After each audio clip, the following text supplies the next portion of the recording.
Welcome back to this lecture on proofs. In this third segment, we're going to introduce our first proof technique called universal generalization. Well, as it turns out, it's not something that's new to you since we already used that inference rule in predicate logic. But now I want to actually show you how common it is in regular or informal proofs in mathematics. So remember, universal generalization is useful when you want to prove a statement of the form for all x p of x.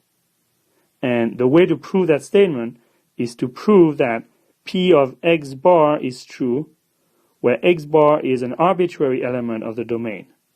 That is, the only assumption you make about x bar is that it is a randomly chosen element of the domain. It could be any element. And in particular, you're not allowed to make any other assumption about x bar. Well, if you can prove p of x bar for an arbitrary element of the domain or the universe, then according to the rule of universal generalization, you can infer that p of x must be true for all x in the domain. So, to illustrate this proof technique, let's remember theorem 1 from the previous segment that states that all integers are divisible by 1 and by themselves. Notice this is a general or universally quantified statement. It says all integers, so for all x belonging to the set of integers, p of x is true where p is that x is divisible by 1 and x is divisible by x. So that's what we want to prove. So we're going to write our first informal proof here. And the first thing we need to do is to pick an arbitrary integer x bar.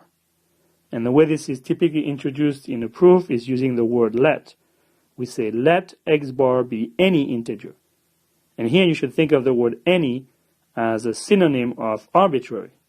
In other words, x bar is a randomly chosen or arbitrary integer in a set of all possible integers. And you don't make any other assumption about this integer later on in the proof.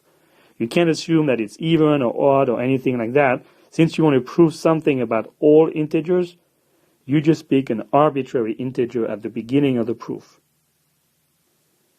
Now it's time to think about how we're going to complete the proof of theorem 1. What we're trying to prove is that all integers are divisible by 1 and by themselves. So the intermediate step will be to prove that x bar is divisible by 1 and by itself, whatever x bar is. Now the first thing to notice is that we have two things to prove, so we're going to break down the proof into two subparts. They're connected here with the and. So first we're going to worry about proving that x bar is divisible by 1. And the obvious way to start here is to go back to the definition of being divisible. Remember, you have to find a case such that x bar is going to be equal to 1 times k. So, that's the general idea or structure of the proof. Let's go ahead and start it.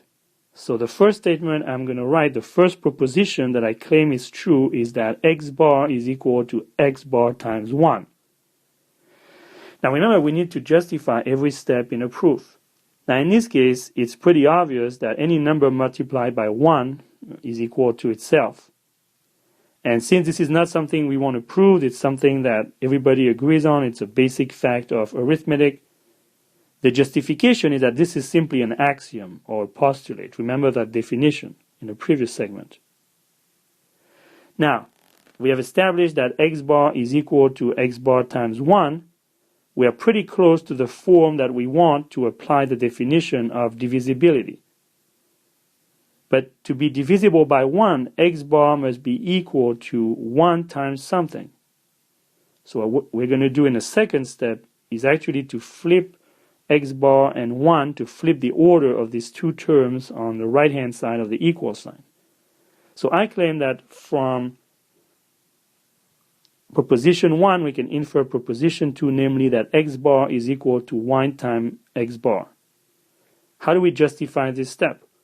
Well, we basically start from the first step and again swap the order of the terms in the multiplication. And the reason we know that is valid and doesn't change the result is because multiplication is commutative. x times y is always equal to y times x, whatever the values of x and y. So now that we have established the second proposition, we can apply the existential generalization rule that says, well, if x bar is equal to 1 times x bar, therefore there exists at least one k such that x bar is equal to 1 times k. In that particular case, k is equal to x bar. And here is the justification for it.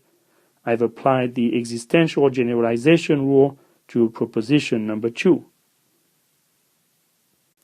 Well, this third proposition fits exactly the definition of divisibility, so at the next step we can infer that x bar is divisible by 1. And the obvious justification for this inference is the definition of divisibility. So this concludes the first part of the proof, which is that x bar is divisible by 1. And now we simply need to complete a second part of the proof for x bar is divisible by x bar. And this is going to be as easy or easier because we can start from the same proposition, namely the axiom on line 1. Now what can we infer from this proposition? We can infer that there exists a case such that x bar is equal to x bar times k. Now in this case, the specific value of k here is 1 from this proposition. And again, we obtain proposition 5 by applying the inference rule called existential generalization applied to proposition 1. Having done so, we can infer that then x bar is divisible by x bar according to the definition of divisibility. So now we're in good shape. We just proved that x bar is divisible by x bar. Earlier we proved that x bar is divisible by 1. Therefore, it's only one step to conclude that x bar is divisible by both 1 and x bar. And that is the inference rule that we call conjunction applied to proposition 4 and 6. So in conclusion, we just proved that x bar is divisible by 1 and itself. Now remember, what is x bar? X bar is an arbitrary integer. We never made any assumption about x bar other than it is an integer. So whatever we proved about x bar then must be true for every integer, and therefore we are entitled to use the universal generalization rule to state that all integers then are divisible by 1 and by themselves. And don't forget to justify every step in the proof, including the last one. And in this case, we applied universal generalization to proposition 7.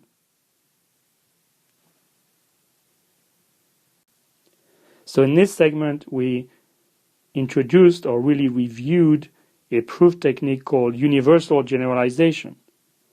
Make sure you're comfortable with the general statement or description of the proof technique, and be very comfortable with this particular example of it, as you will get to write quite a few other ones on your own pretty soon. Now, to conclude this segment, I want to make another comment about the distinction between a formal proof and an informal proof. Notice this proof is pretty formal in the sense that even though it's not written in English in logic completely, it uses notations from arithmetic as well as English sentences like this one. It is pretty formal in the sense that every true proposition or every step is numbered and every step is justified. Now this is always a good idea, but it can get pretty tedious to justify every single step. That includes a lot of details. So more and more in this class we're going to shift toward informal proofs. And what that means in particular is we're going to skip some details. For example, this justification here can be skipped in an informal proof as well as this one, because every time you use a particular term, it's obvious that you're relying on its definition. Similarly, it might be okay to skip the justification of it being an axiom. since everybody agrees that a number multiplied by 1 returns the same number. We might also decide to skip the numbering of the propositions in later proofs, since we might skip some justifications and thereby not need all of the numbers that we've been using so far. So as we keep going through the course, our proofs are going to become more informal. Please do not forget the root of these proof techniques in formal logic.